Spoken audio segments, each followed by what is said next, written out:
Assalamualaikum warahmatullahi wabarakatuh. Rio Hotspot Lovers, selamat datang kembali di Rio Hotspot Channel. Keinginan para klub Liga 1 yang ingin merekrut bek kiri kontroversi asal Vietnam Doan Van Hau nampaknya pupus sudah, sebab Van Hau divonis tak bisa main bola lagi dalam waktu dekat ini. Dilansir dari The Tau 24VN, dokter yang merawat Van Hau melarang Van Hau untuk kembali ke lapangan dalam waktu dekat ini. Meskipun Van Hau mengaku cuma sakit sedikit di bagian kaki, tapi dokter yang merawatnya melarang dan memvonis Van Hau dilarang main bola lagi. Padahal saya sangat ingin segera kembali bermain, tapi dokter melarang dan bilang saya butuh waktu lebih lama, ujar Van Hau. Saya cuma merasa sakit sedikit di kaki, tapi entah kenapa dokter melarang saya bermain, ujarnya lagi. Aduh, kenapa Van Hau? Ngeri ya buat main di Liga Wakanda. Ketulah tuh nyinyirin timnas Indonesia mulu sih. Bilang aja lu takut kalau main di liga yang terhebat di dunia ini. Ya iyalah, kalau Van Hau jadi ke Liga 1 bisa habis deh dibabat sama para pemain Liga 1, apalagi ketemunya semisal Abdul Lestaluhu atau Evan Dimas. Cocok kali ya kalau Van Hau ini duel sama Wahyudi Hamisi, kan sama-sama barbar. Aduh.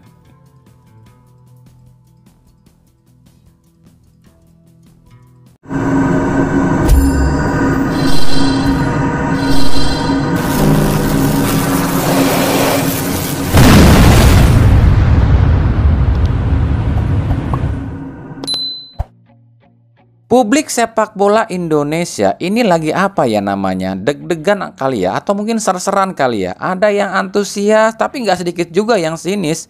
Hal ini lantaran unggahan Ketum PSSI Erick Thohir yang berfoto dengan pemain keturunan milik Inter Milan, Emil Audero Mulyadi. Pecinta timnas pasti tentu sangat berharap Emil ini bisa dinaturalisasi oleh Indonesia, sebab kualitas Emil sebagai kiper ya emang nggak kaleng-kaleng. Jika Emil berhasil dinaturalisasi, otomatis ya palang pintu timnas Indonesia udah nggak diragukan. Ada Paes, Emil, dan juga Hernando Ari, udah cukup. Tapi yang sinis pasti benci nih, apalagi pala lokal kampret pasti bilang membunuh talenta lokal. Bosen. Ya silakan saja, kalian setuju yang mana nih? Setuju Emil dinaturalisasi atau setuju dengan pala lokal kampret? Oke, soal Emil Audero Mulyadi, ayahnya sih udah setuju ya Emil ini dinaturalisasi, tapi apakah bisa? Masalah Martin Paes aja ribet loh itu prosesnya, butuh waktu sampai bulan Juni baru ada keputusan dari FIFA apakah banding dari PSSI diterima atau enggak soal Paes. Meskipun Erick Thohir ini yakin bisa memenangkan gugatan hak dari Paes. Oke, aneh ceritain dikit ya masalah Martin Paes. Martin Paes ini tuh berkasnya emang udah ditandatanganin sama presiden dan udah disetujuin juga sama DPR RI, tapi Paes belum ambil sumpah sebab masih ada berkas yang belum disetujui oleh FIFA, yakni gugatan dari pihak Konfederasi Belanda atau Federasi Belanda ya, sebab Paes ini udah pernah membela timnas Belanda U21 di usia 22 tahun. Nah, PSSI melalui Erick Thohir ini terbang langsung menemui Presiden FIFA Gianni Infantino buat ngasih berkas-berkas dan bukti-bukti kalau Martin Paes ini masih layak dan masih bisa dinaturalisasi oleh Indonesia. Tapi berkas-berkas yang Eto berikan ini belum ada yang ditanggapi sama Badan Arbitrase Olahraganya FIFA. Ya kita lihat nanti aja apakah nama besar Erick Thohir yang notabene dekat dengan Gianni Infantino ini bisa apa enggak nih memuluskan langkah PSSI buat mendapatkan Martin Paes, ya gitu aja. Lalu apakah Emil Audero bisa dinaturalisasi? Emil terakhir kali membela timnas Italia itu di timnas Italia U21 di tahun 2019 di ajang kualifikasi Euro U23 2020. Sementara di timnas senior itu Emil belum pernah tampil satu kali pun. Nah, itu kan kasusnya hampir sama dengan Martin Paes. Jadi emang agak sulit buat Erick Thohir untuk menarik Emil. Meskipun begitu, ayahnya Emil sangat yakin jika nggak ada yang nggak mungkin selama Erick Thohir yang jadi ketum PSSI. Dan yakin pula jika Emil ini bisa membela timnas Indonesia. Ya kita lihat nanti aja.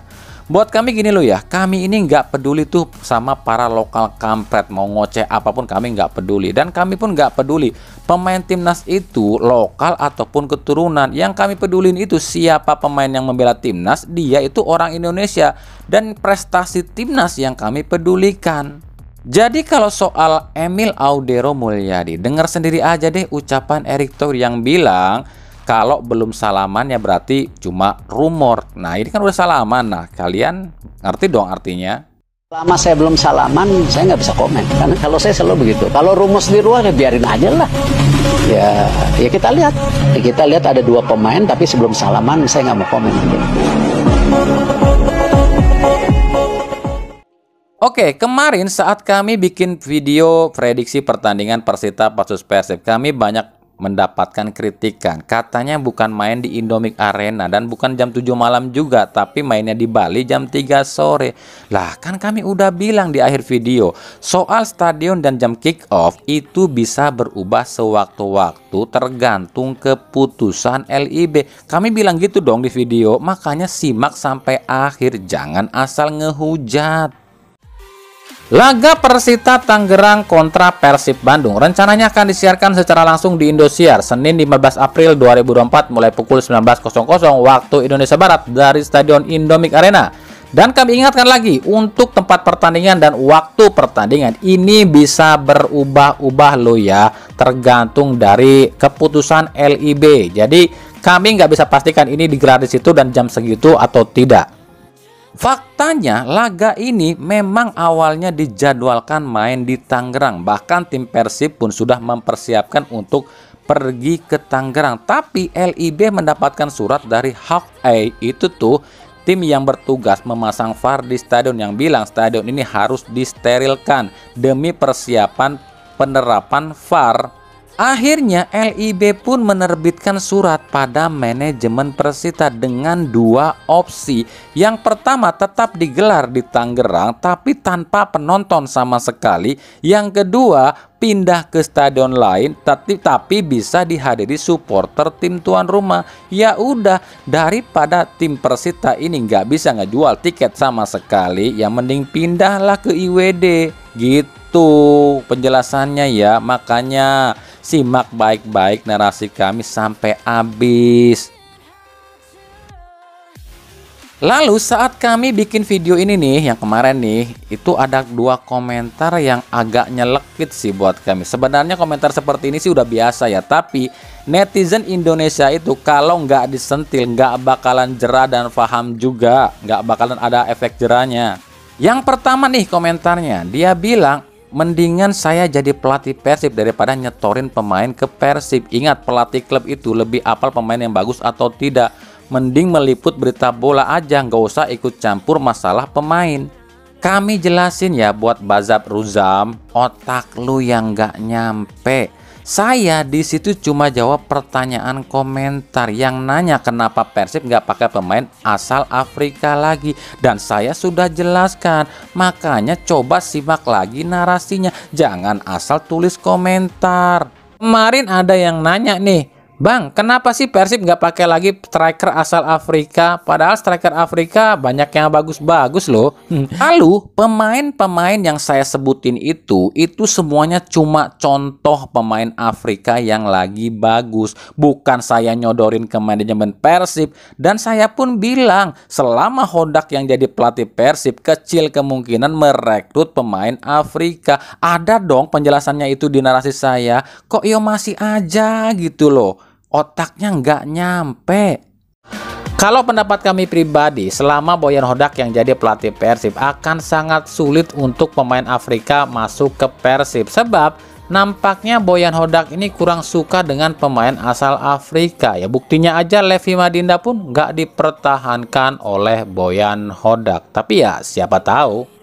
Kecuali kalau kami bilang kami sudah menyodorkan para pemain ini ke manajemen Persib, lu baru bisa protes. Nah ini kan kami nggak nyebutin sama sekali. Susah banget ya SDM bangsa ini.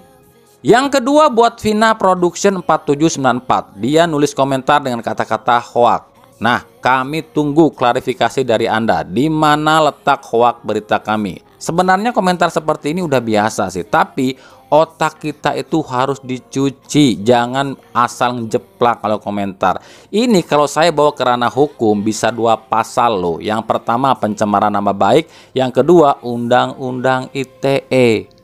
Orang atau siapapun itu bebas berkomentar apapun termasuk dengan kata-kata hoak, asal dia ini berkomentar tapi dia punya buktinya dan berani menunjukkan di mana letak hoaknya. Jadi buat Vina Production 4794 kami tunggu klarifikasinya 1 kali 24 jam di akun-akun media sosial kami.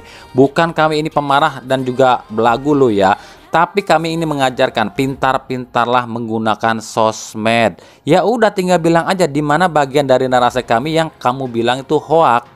Kalau kamu bilang soal transfer kami yang kamu bilang hoak, kami kan sering bilang dalam transfer dunia sepak bola itu ada istilah rumor, deal dan resmi.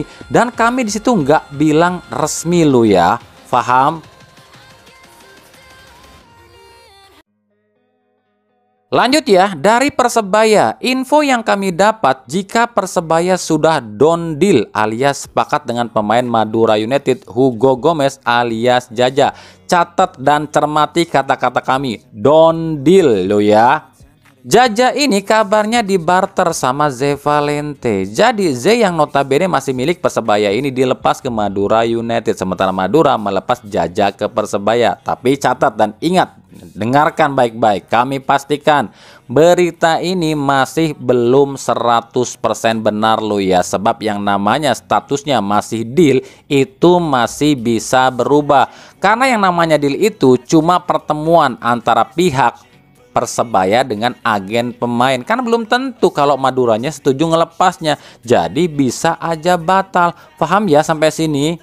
Ya masa harus dijelasin juga sih. Ini yang namanya status deal. Itu pihak Persebaya nih ketemu sama agennya si Jaja nih. Oke, saya setuju deal. Tapi kan belum tentu Madura Unitednya setuju. Ya kalau emang nggak jadi berarti Madura Unitednya nggak mau ngelepas. Itu loh yang masuknya, yang kami maksud dengan kata-kata deal.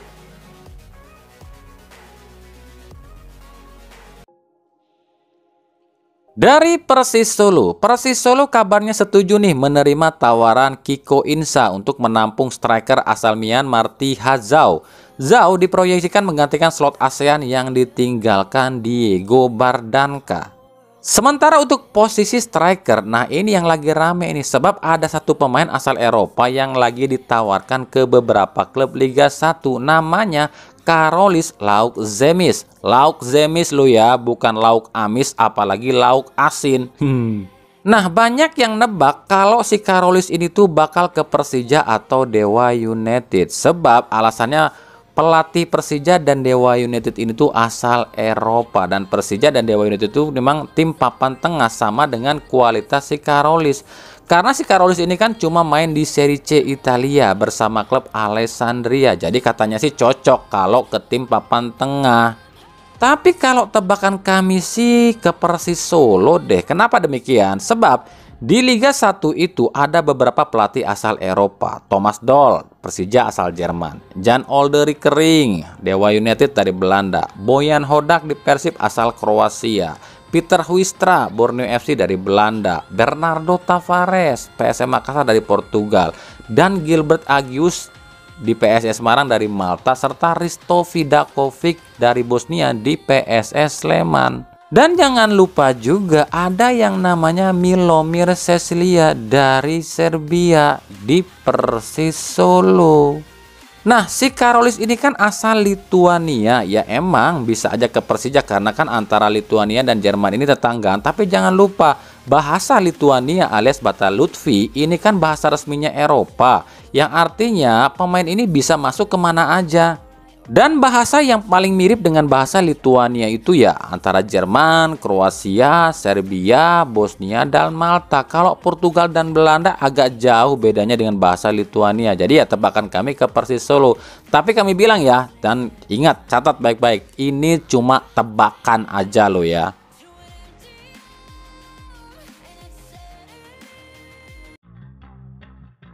Dari Semen Padang resmi ditinggalkan sang top scorernya musim lalu, yakni Kenneth Nwoke asal Nigeria. Hal ini pun diposting oleh akun Indo Bola Transfer. Tapi kami pastikan Nwoke akan tetap main di Liga 1. Nah kalian udah bisa nebak dong, kemana atau klub mana nih yang meminati Ang Woke?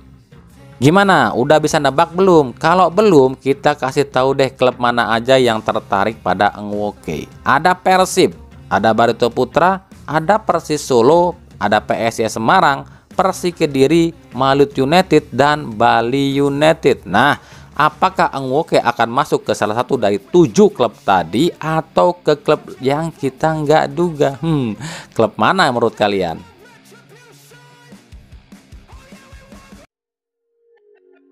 Dari PSBS Biak, selain ada nama Takuya Matsunaga yang katanya sih udah deal nih dengan PSBS Biak, kini giliran bek tengah Gaek milik Persib Victor Igbonevo katanya sih udah sepakat atau sepakat lisan ya dengan PSBS Biak musim depan. Sebenarnya Igbo ini dari musim lalu sih udah dirumorkan ya, tapi kala itu Victor ini masih ada kontrak di Persib, dan di akhir musim ini kan kontrak Victor resmi berakhir nih. Jadi ya ini bisa saja Victor akhirnya berlabuh ke PSBS Biak.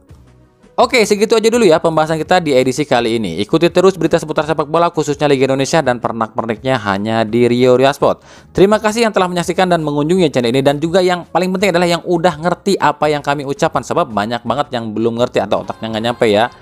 Dan kalau ada kritik dan saran jangan lupa silahkan tulis saja di kolom komentar atau di media sosial kami yang ada di bawah ini. Sampai jumpa di video-video kami selanjutnya dan salam Rio Ria Sport. Wassalamualaikum warahmatullahi wabarakatuh.